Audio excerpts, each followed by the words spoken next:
इसलिए मौसी मामा के यहाँ आई हुई थी, इसलिए मामी के यहाँ मौसी भी थी, उन दोनों के सिवा घर में और कोई नहीं था। इसी दौरान मैं भी उनके घर पहुँच गया। घर पहुँचकर जब अंदर गया तो वंदना मौसी भी अंदर ही थी। मैं सोफे पर बैठ गया और मामी और मौसी से बातें करने लगा। फिर मैं फ्रेश होने के लिए चला गया। जब मैं बाथरूम से बाहर आया तो मौसी और मामी मेरे बारे में ही बातें कर रही थी। मैं भी उनके साथ बैठ गया और बातें करता रहा। तभी मामी रसोई में चली गई और खाना बनाने लगी और मैं और मौसी बातें करते रहे। मौसी का दुपट्टा नीचे खिसक गया और अब काफी कुछ दिखाई दे रहा था। मेरी नजर उन पर टिक गई। तभी मौसी ने फट से दुपट्टा ठीक कर लिया। बाद में वह मेरी तरफ देखकर मुस्कुरा रही थी। फिर वह थोड़ा नजदीक आ गई और दुपट्टा भी थोड़ा हटा लिया। मैं दोबारा उनको देखने लगा और वह और फिर मुस्कुराती और बोली, तुम काफी बदमाश हो। यह सुनकर मेरा थोड़ा हौसला बढ़ा। मैं उनके साथ जाकर सट कर बैठ गया। वह थोड़ा खींचकर दूर हो गई और बोली, क्यों, क्या सोच रहे हो? मैंने जवाब दिया, जो आप। यह सुनकर वह दोबारा मुस्कुरा दी और उन्होंने एक हाथ मेरे ऊपर रख दिया। मैं उतावला हो गया। तभी थोड़ी देर में मामी बाहर आ गई। उन्होंने मुझे और मौसी को यह सब करती है देख लिया और बेबी मुस्कुरा पड़ी। उन्होंने अनदेखा करते हुए डिनर करने को कहा। फिर हम वहां से उठकर खाने की मेज पर चले गए। वहां मैं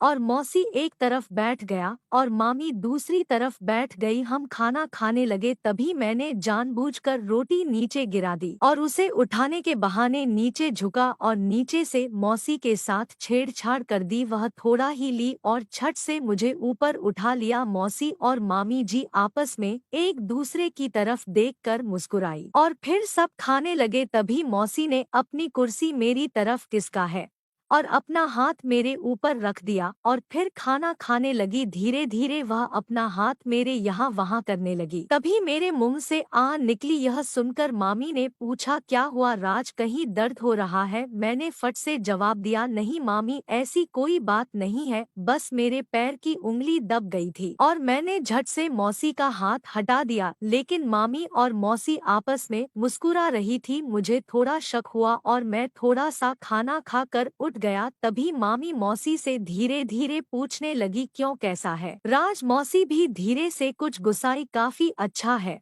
और मैं फिर वहां से अपने कमरे में चला गया। करीब 20 मिनट बाद मामी आई और मुझे एक कंबल दिया और कहा, जल्दी सो जाना, और बाहर चली गई। मैं बेड पर लेटकर टीवी देखने लगा। थोड़ी देर में वहां मौसी आई और बोली, क्या देख रहे हो? मैंने कहा, कुछ नहीं, बस यूं ही, और वह भी बेड पर आ गई। यह देख मैं उठा, दरवाजा बंद करने जाने लगा। तभी उन्होंने मुझे पकड़कर बैठने को कहा। मैंने कहा, दरवाजा बंद कर देता हूँ, नहीं तो मामी आ सकती है। तो मौसी हंसी और बोली, तुम फिक्र मत करो, उन्हें पहले से ही पता है और उन्होंने मुझे तुम्हारे पास भेजा है। मैं थोड़ा चौंक गया। यह देख उसी मेरे पास बैठकर बोली, तुम बहुत अनजान हो, तुम टेंशन मत लो, यह सब पहले से ही प्लान था, तभी तो तुम्हें यहाँ इतनी जल्दी बुला लिया गया। मैंने यह तुम्हारी मामी से सिफारिश की थी। मौसी बोली, साथ में मजे करने के। तभी कमरे में मामी भी आ गई। फिर हम तीनों ने खूब मजे किए। कभी मैं मामी के साथ था तो कभी मौसी के साथ। पूरी रात हमने जम के मजे किए।